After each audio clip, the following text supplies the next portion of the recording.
Shalom. We'd like to start by saying all praises to Yahweh Ba'Shem Yahweh Shai, and double honors to the elders at Great Millstone, and Yahweh Ba'Shem Yahweh Shai, Baraka Thumb to all the Akim out there. My name is Karab Amav. And my name is N.W.O. Right, and the topic we want to go through to the spirit today, Lord willing, is that the so-called white man is our enemy, all right, and that he's not to be trusted.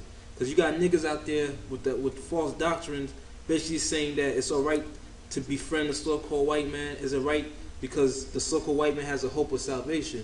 Well, we're going to show you through the scriptures, Lord willing today, that the so-called white man has always been our enemy and there's no hope of salvation for him.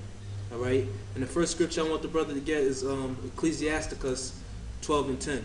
This is Ecclesiasticus 12 and 10. Never trust thine enemy. Continue. For like as iron rusted, so is his wickedness. Right, the scriptures say never trust thine enemy. All right? So what's this shit talking about having love for the so-called white man? The scripture just said never trust thy enemy. And our number one enemy is the so-called white man. All right? 2/3 of our people are enemies. The other nations are enemies. But right now we're focusing on the top enemy. All right? Which is the enemy of the Most High. Which is the enemy of the earth itself. Which is the so-called white man. All right? And the scripture say never trust him. Because as iron rusteth, so doth his wickedness. And iron always rusts, right? No matter what you do, the iron will always rust. So symbolizes that no matter what the so-called white man do, he will always be an enemy and he will always entreat you to do evil. All right? Read that again. It says, never trust thine enemy. Which is the so-called white man. For like as iron rusteth, or iron is always going to rust. So is his wickedness. Right, so is his wickedness. All right? So the so-called white man is always going to be out to do you evil. All right? Because the main function of the New World Order is basically to put you so-called Negroes, Latinos, and Native Americans back into slavery.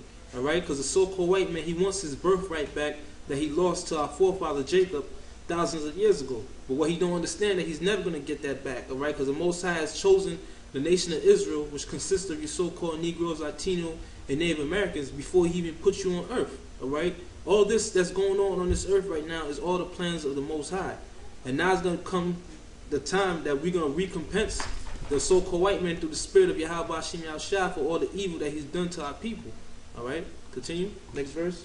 It says, though he humbled himself. Right, though he humbled himself. Because the so-called white man, like the scripture tell you, the words of his mouth were smoother than butter, but yet were they drawing swords. Yet he humbled himself, coming all peaceably, like he's all about unity.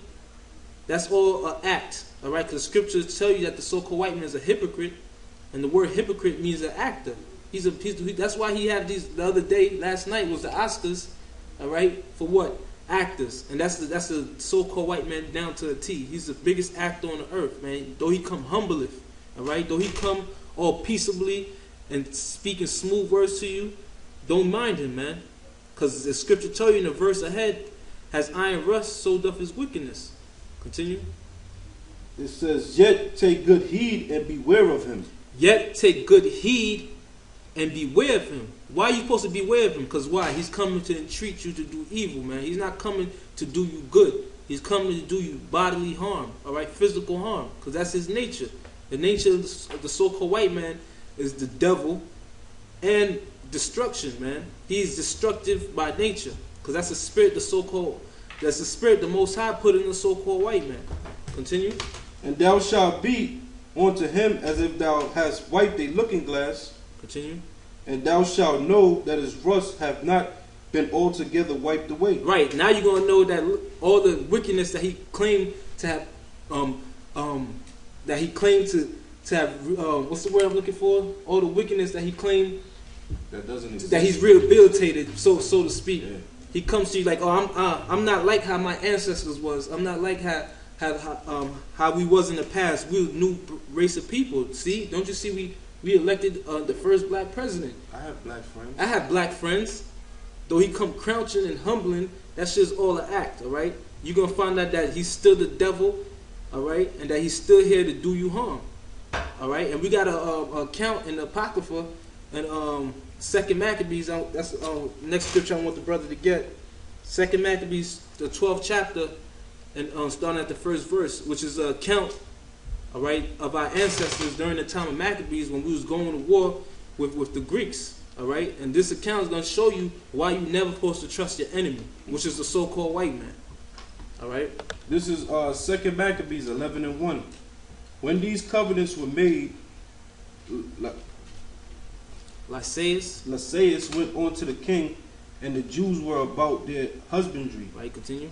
But of the governors of 7 places, Timotheus and Apollonius, the son of Genius, and also Aromius and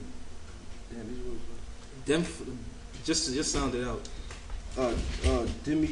Demiphon, and beside them Nicator and the governor of Cyprus would not suffer them to be quiet and live in peace. Right, they wouldn't suffer them to be quiet, because at this time our people, all right, they want to dwell with their own people and be at peace. They didn't want no war with the so-called white man.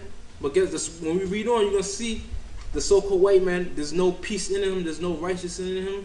And right, continue. The men of Joppa also did such an ungodly deed. They prayed the Jews that dwelt among them to right. The scripture said the men of Joppa also did such an ungodly deed. All right, being ungodly is the so-called M.O. of the so-called white man. All right, continue. It says, dwelt among them to go with their wives and children into the boats which they had prepared, as though they had meant them no hurt. Right. The scripture says they prayed the Jews that dwelt among them to go with their wives and children into the boats which they had prepared, as though they meant to do them no hurt. And that's though his word was smoother than butter, yet were they drawn swords. Though he come humbling and crouching down, yet he's gonna still be the devil. And that's what the scripture is showing you right now. I'll continue. It says, who accepted of it according to the common decree of the city, as being desirous to live in peace, and suspected no thing. But when they were gone forth into the deep, they drowned no less than 200 of them. All right, let's recap. Read that again from the top. All right, it says, when these covenants were made, Lysaeus went unto the king, and the Jews were about their husbandry. But of the governors of 7 places, Timotheus and Apollonius, and the son of Genius, also Aromius and Demiaph. I can't pronounce these words. Yeah, Demiphon, and besides them, Nicator, the governor of Cyprus, would not suffer them to be quiet and live in peace. Right, they didn't want our people to be quiet and live in peace. Just like you have the account of Black Wall Street.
I'm supposed to be gone. I'm 101 years old, and I'm not supposed to be alive. But God left me here for a purpose. I had an experience. I have never met anyone that had the same.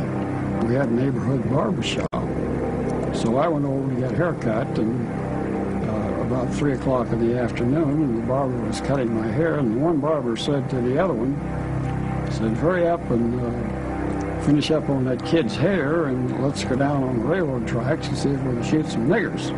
We opened the window so we could hang out and look, and it smelled, a terrible smell. Did they burn bodies? We opened the first crate and looked out, and there were the bodies of 3 black. We shut the lid down real quick and proceeded to go over to the next crate, which is much larger, and opened it, and there was at least 4 bodies in that crate. They were all just piled in there.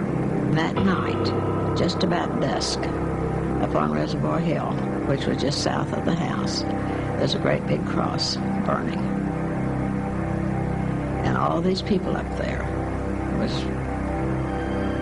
it was a Klan, is what they were, because we could see them from our house. And they was burning this cross, and we could hear people crying and screaming.